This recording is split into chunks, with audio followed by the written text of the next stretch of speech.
Welcome back. Part 2C, and this look is better. Here we go.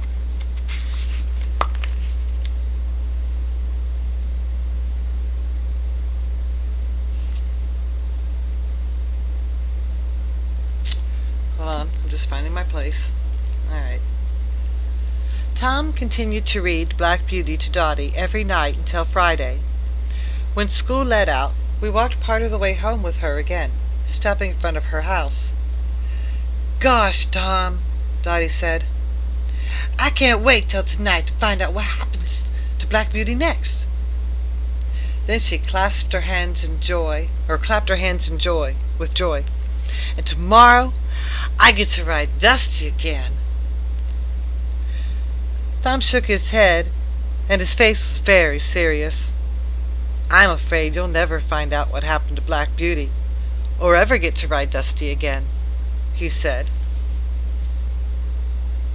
I couldn't have been more surprised if he had suddenly kicked Dottie on the behind. Her lips began to tremble, and she almost burst out crying. "Why," she whispered, "what did I do?" "It isn't what you did," Tom said. "It's what you didn't do. You aren't even trying to learn anything in school. You won't even try to learn how to read and write." "What has that got to do with anything?" Dottie asked. "Everything," Tom answered. "I got a brand new bike for Christmas. And do you know where it is? I'll tell you. It's up in our attic. And do you know why it's up in our attic? I'll tell you. Because of you." "Me?" Dottie asked. She looked at Tom as if my brother had suddenly gone plumb loco. Wait, I wrote a note on the side margin. You cheated.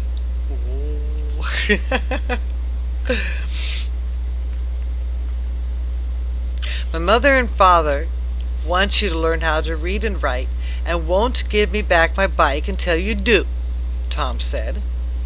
"What business is that of theirs?" Dottie asked as she straightened up with that too-proud-to-be-helped look on her face. "They made it their business, because your father doesn't care if you grow up ignorant like him," Tom said, passing out insults as if he made a habit of it. "Wouldn't you like to learn how to read, so that you could read wonderful stories like Black Beauty?" "Sure," Dottie said, "but my pa don't want me to learn to read and write." Then she looked as if she didn't have a friend in this world. "I can't go against my pa," she sobbed. Then she turned and ran down the street, and I knew she was crying. "Boy," I told my brother, "if Papa and Mama knew what you just said to poor Dottie, they would give you a silent treatment for a whole year." "It's all part of my great brain's plan," Tom said. "Now we can go see her father."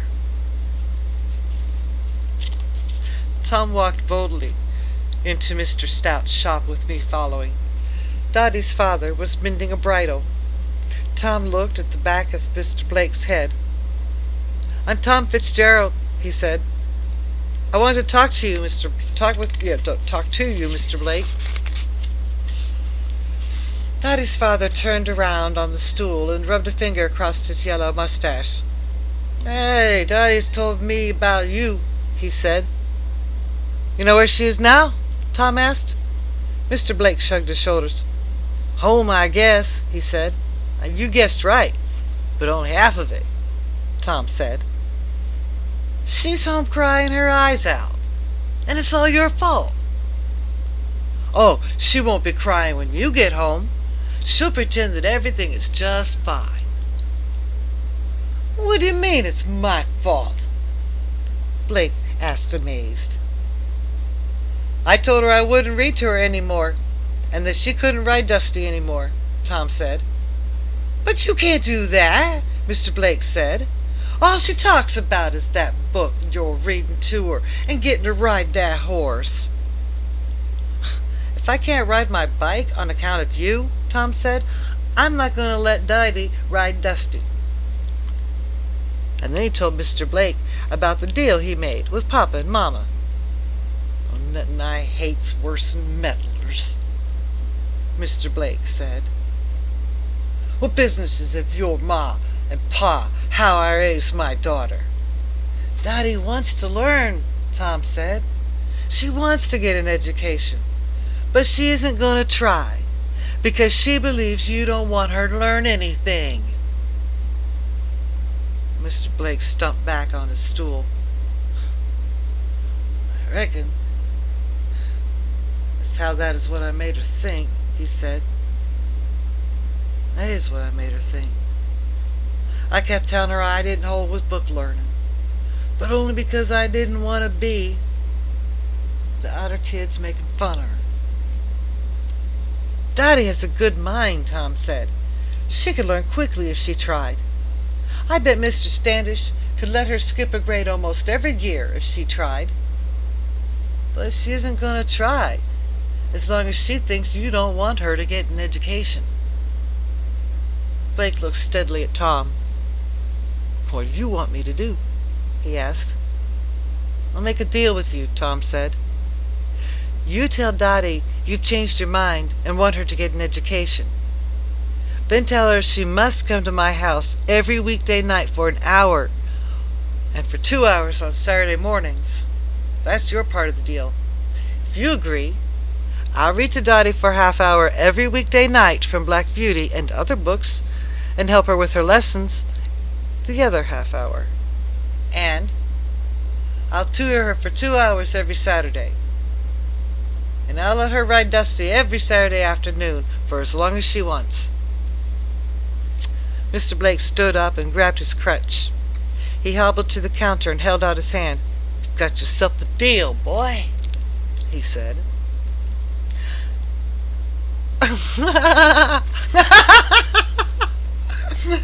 "Oh, hey." "Come on, baby." "Oh, yeah. See what happens when you make deals with the devil?"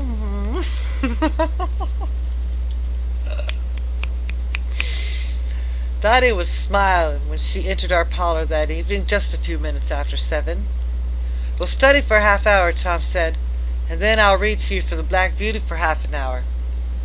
"Pa told me," she said, and looked as if she had just been given a present under a Christmas tree. "I'm ready to start learning."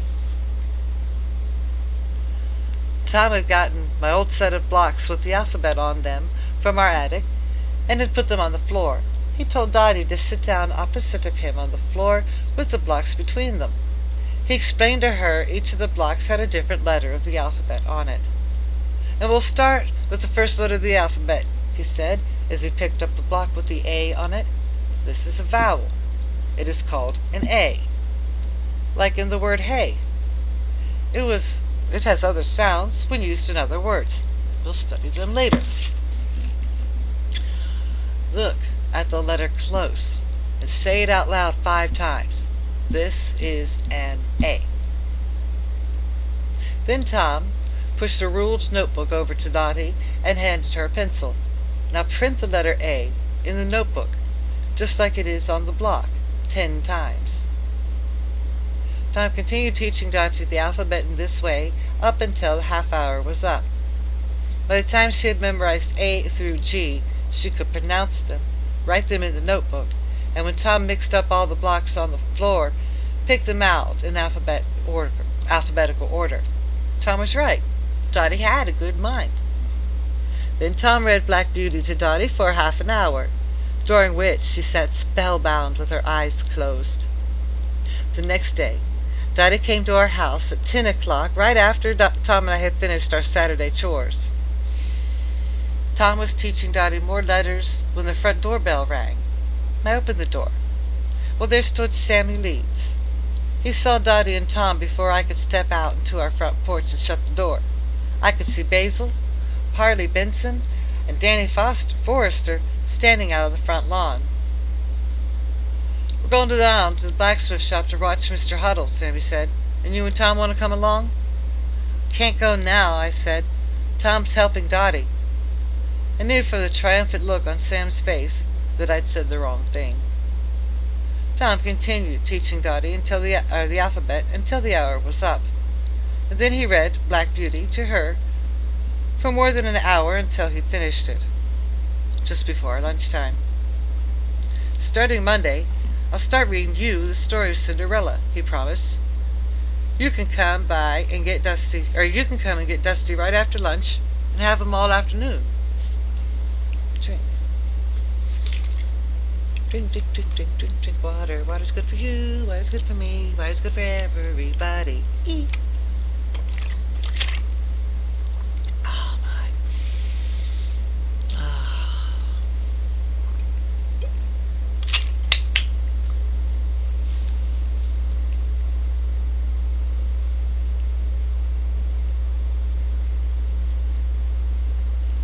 Okay.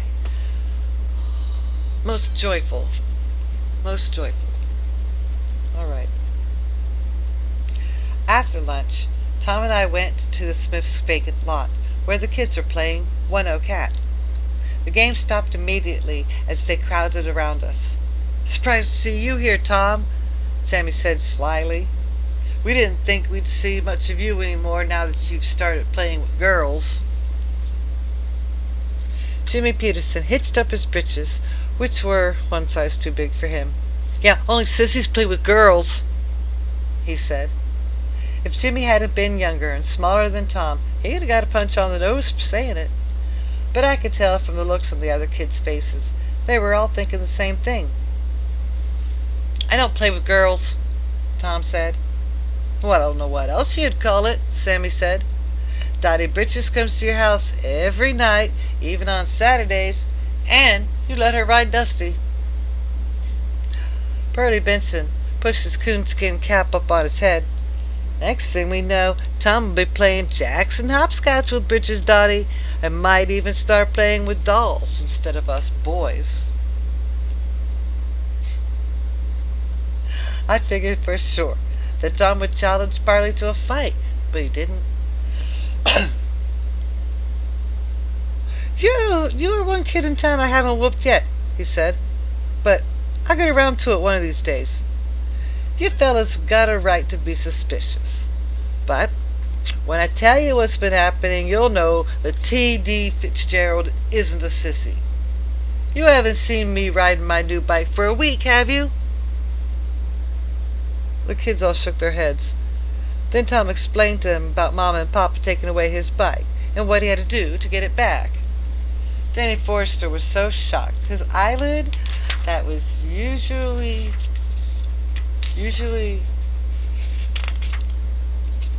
hold on, the pages are sticking together, usually remained half shut, suddenly flipped open. "You might as well kiss your book of bike goodbye," he said. "You said it," Sammy said. "Teaching that dum-dum to read and write is impossible." Even Pearlie now seemed sympathetic. "And getting Britches Dotty to wear dresses is even more impossible," he said. "I know it sounds impossible," Tom said, "but with my great brain, I can do it, and I'll have my bike back in no time." Monday morning, Mr. Standish started giving the first graders their lesson. "I suppose, Dotty," he said, as if he knew it was hopeless, "that you've changed your mind about getting an education?" Dotty stood up and looked proud. "Can I go to the blackboard and write the letters of the alphabet up to the letter O?" Mr. Standish just stood with his mouth open as Dotty did it. Tom told me that he thought by reading the story of Cinderella to Dotty, it might make her want to dress and act like a girl, but it didn't. He looked so dejected a week later during supper that Mama couldn't help but notice. "What is bothering you, Tom D?" she asked. I've got Dotty getting an education so fast that Mr. Standish might be able to promote her to the 3rd grade next year," Tom said. "But even my great brain can't figure out a way to make her want to wear dresses and act like a girl." I was dumbfounded. It was the first time I ever heard my brother admit his great brain didn't know everything. "Well, maybe you need a woman's help," Mama said. "I could sure use it," Tom said. I was surprised the next evening after supper when Mama started using her sewing machine. She'd never used it before that night. When she came into the parlor, where Tom was teaching Dotty how to spell and pronounce words phonetically, "Oh, I wonder if I might borrow Dotty for a few moments," Mama said. "I'm making a dress and some things for a girl her size and need to do some measuring." Dotty went into the dining room with Mama. It seemed to me that Mama was doing a lot of measuring and writing down the sizes of Dotty's waist and everything else. She even asked Dotty the size of the cowboy boots she was wearing. Mama spent all day Thursday and Friday at her sewing machine, leaving all the housework and cooking to Aunt Bertha. She was still at it on Saturday morning when Dotty came for her lessons with Tom. "I'm sorry, Dotty," Mama said as she came into the parlor, "but I want you to do me a favor and try on a dress and something else, and some things for me." I could tell by this time that Dotty would have jumped off the Aidenville Bank building if Mama had asked her. What? I could tell by this time that Dotty would have jumped off the Aidenville Bank building if Mama had asked her. She followed Mama into her bedroom. Mama told us when Papa came home for lunch. What? Mama told us when Papa came home for lunch what had happened in the bedroom. First, she told Dotty to strip. "I ain't never taken my clothes off in front of anybody but my ma," Dotty protested. "Haven't is the proper word, and not ain't," Mama said. "Just pretend I'm your mother." Dotty took off her Levi breeches, boy's shirt, and cowboy boots, and all the rest of her clothes. Mama helped her get dressed with the things she had made, a pair of shoes, and a few other things that Mama had bought at the CCMI store. A pretty gingham dress.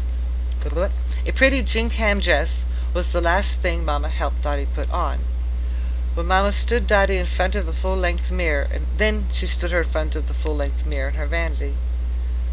"Look at yourself, Dotty. That is the real you." Dotty stared at her reflection in the mirror, and stunned expression. "I almost look pretty," she said in a whisper. "You are a girl, my dear, and girls are meant to look pretty," Mama said. Dotty patted the dress gently with her hands. "I never knew dresses could be so pretty," she said. "Everything you have on, and several other dresses and pretty things that I have made, are all for you," she said. "You're the girl I was talking about." Then Dotty began to cry and throw her arms about Mama. "I wish I could take 'em, but I can't." "It isn't charity," Mama said, patting Dotty on the head. "There is much more happiness in giving than receiving. You will make me very happy by taking them, and happier still if you let me be sort of a foster mother to you, somebody you can come and talk to about things you don't want to talk about to your father. Someone who will love you as your dear mother must have loved you." "I can't on account of my pa," Dotty sobbed. "He never really loved me because I was a girl, and he wanted a son. That's why I always tried to be as much like a boy as I could. Pa let me get an education after Tom told him off good, but—" "My son told your father off?" Mama asked. "He sure did," Mama said. "Pa was so upset about it when he come home from work that day he couldn't eat his supper." "Well," Mama said, "Tom D. isn't the only one who told off your father, and I had quite a chat with him the other day. And you were wrong about him not loving you. He loves you very much." When Mama returned to the parlor with Dotty, my eyeballs must have popped 6 inches out of their sockets and then back in. Tom was plenty surprised, too. "You're pretty," he said, sort of stunned, just like Cinderella. "You sure aren't Butch's Dotty anymore." Dotty smiled shyly. "Thanks, Tom." "Now to the corral," Mama said, "and I'll prove to you, Dotty, how much your father really loves you." I couldn't figure out why Mama had got Dotty all dressed up like a girl to take her out to our corral, until we reached the gate. There in the corral was a strange sorrel mare, who had a white star on her forehead, and she had a saddle and a bridle. She didn't prick up her ears like a mare would upon seeing people. She just stood there sort of listless. "Her name is Star," Mama said to Dotty. "I met Mr. and Mrs. Smeadley in town a few days ago. They own a big ranch about 5 miles from town. The mare belonged to their daughter Joan, who died of pneumonia just before Christmas. Mr. Smeadley told me how much Star missed her mistress. He said the mare would hardly eat and was pining away from a broken heart. I told him I knew a girl who loved horses very, very much. A girl who needed the mare as much as the mare needed somebody to love." Daddy looked at Mama with her big blue eyes full of wonder and hope. "Do you mean that mare's for me?" she asked breathlessly. "Maybe," Mama said. A ranch hand from the bar S. God knows my nose is itching. From the bar S brought the mare into town yesterday. I had him put Star in a livery stable and not deliver her until a few moments ago. "You said maybe," Dotty said, with hope left her eyes. "Well, there are 3 conditions," Mama said. "First, I promised Mr. and Mrs. Smeadley the mare would have a good home. And right at this minute, Mr. Jameson the carpenter is putting shingles on an old barn in back of the adobe house, and doing any other repairs that might be needed. You and the boys can clean out the barn and make it into a nice stable for Star. Mr. Harmon at the CZMI store is sending over a nose bag, a brush, and a curry comb. Mr. Brown of the hay grade and feed store is sending over a bag of oats. Several people who own livestock are sending over bales of hay. Well, that takes care of the first condition. Star will have a good home." "But Pa don't take charity," Dotty protested. "During my talk with your father, I convinced him that there's a big difference between outright charity and just being neighborly," Mama said. "Now, for the second condition. Star will need loving care until she becomes fond of you, as she was of Joan." "Oh, I promise to love her and take good care of her," Dotty said as quickly as the hope returned to her blue eyes. "Now, for the last condition," Mama said. "You must accept the wardrobe I have prepared for you, and dress and act like a girl, and make friends with the girls in town your age." "Pa don't want me to dress and act like a girl," she sobbed. Well, she probably would have been more desperate. "Pa don't want me to dress and act like a girl," she sobbed. "Your father has changed his mind about that," Mama said. "And you see that saddle on Star? It is a present from your father. He's going to pay Mr. Stout a little each month for it." Dotty threw her arms around Mama's neck and kissed her. "Boy, it sure was getting mushy around here, but the worst was yet to come." "I know you're dying to ride Star," Mama said. "I think we can make allowances for your old clothes when you're riding Star. Now off you go and change." Then that worst part of mushy business came. Dotty looked at Tom and walked over to him, and I'll be a 4-legged frog if she didn't kiss him right on the lips. Poor old Dee Dee's ears lit up like red-hot coals in a fireplace. The shock petrified his great brain. He just stood there with a dummy's expression on his face as Mama and Dotty walked toward our house. I waited for Tom to come out of his shock, and when he didn't, I grabbed him by his shoulders and began shaking him.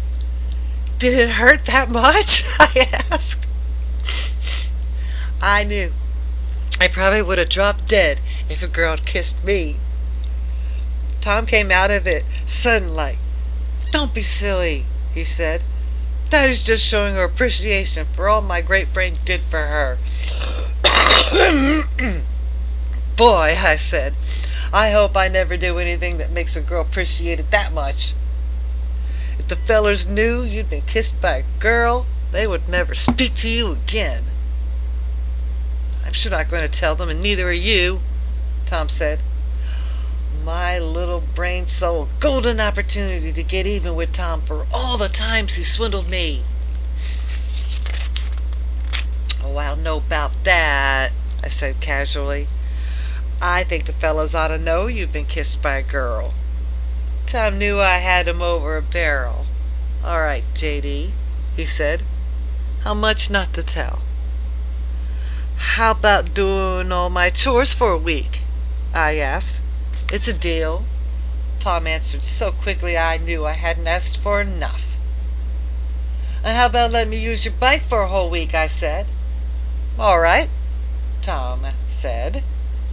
Boy, I was enjoying this so much I couldn't stop.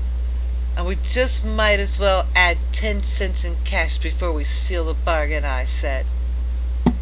10 cents it is, Tom said. But before we shake hands on the deal, I just want you to know that it's going to break Papa and Mama's hearts when I tell them that they have a son who is a blackmailer. And because I don't want to associate with blackmailers, I'm giving you the silent treatment from now on.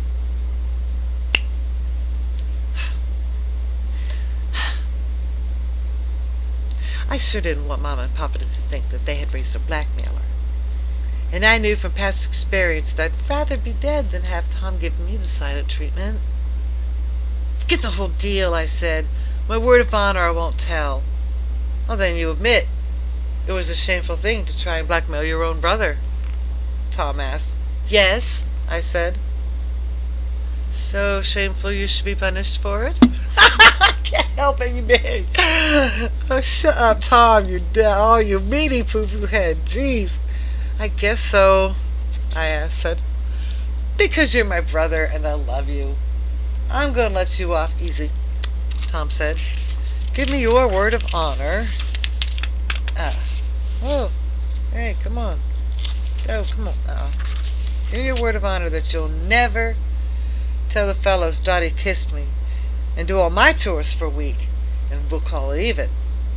Word of honor. That evening after supper, while Mama and Aunt Bertha were doing the dishes, Tom and I were sitting on the floor in the parlor. Pa was smoking his pipe. You have done a wonderful thing for Dottie Blake, Papa said to Tom.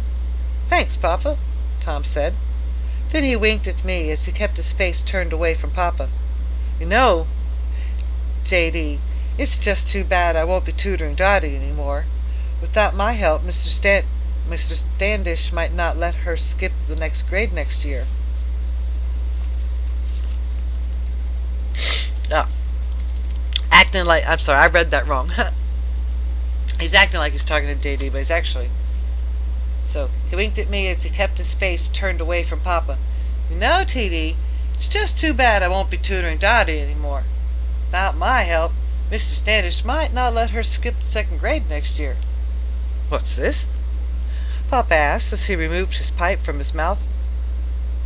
Of course you will continue to help the girl. Tom turned around and faced Papa. Why should I? He asked. I kept my part of the bargain with you and Mama, and I have my bike back. You will continue to help Dottie, and that is final, Papa said. Tom shrugged. All right, Papa, but you'll have to fix it up with Mama when the trouble starts. You and Mama can expect me to get into a fight with some kid almost every day. And I don't want to be punished for something that is your fault. And just why should you be getting into a fight every day? Papa asked.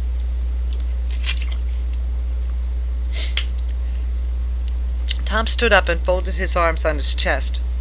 When you were my age, you didn't have anything to do with girls, did you? Well, no, Pa answered. And when you were my age, God knows it? No. And when you were my age, Any other boy who had anything to do with girls was called a sissy, wasn't he? Tom asked. You could say that, Pa agreed. And if any boy had called you a sissy, you would have fought him, right, Papa? Papa squirmed in his chair. Suppose I would have, he said. Well, what do you think is going to happen to me if I go on seeing Dottie and helping her? Tom asked. Every kid in town is going to start making fun of me and calling me a sissy. And that means I'll be getting into a fight almost every day. And I might even have to beat up a few kids smaller than me just to make them stop calling me a sissy. But you were helping Dottie before and didn't get into any fights over it, Papa said. Only because I explained to the other kids that it was the only way I can get my bike back, Tom said. And now I've got my bike back. There's no excuse for me to help Dottie. Pa rubbed the stem of his pipe on his teeth.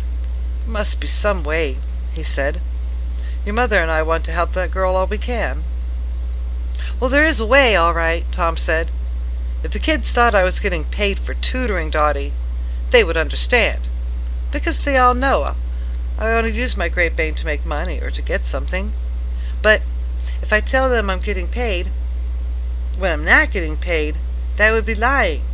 And lying is worse than fighting. Papa was a smart man. He took out his purse and looked at Tom. How much, TD? He asked. About $50 to go on tutoring Dottie from now until school lets out. Better make it $1, Tom said. Some of the kids might think it's worth more than $50. But if I can show them a whole silver dollar, I'm sure they'll understand. All right, TD. Papa handed Tom a whole silver dollar. But on one condition. I would prefer your mother didn't know about this. She's never been a boy and might not understand.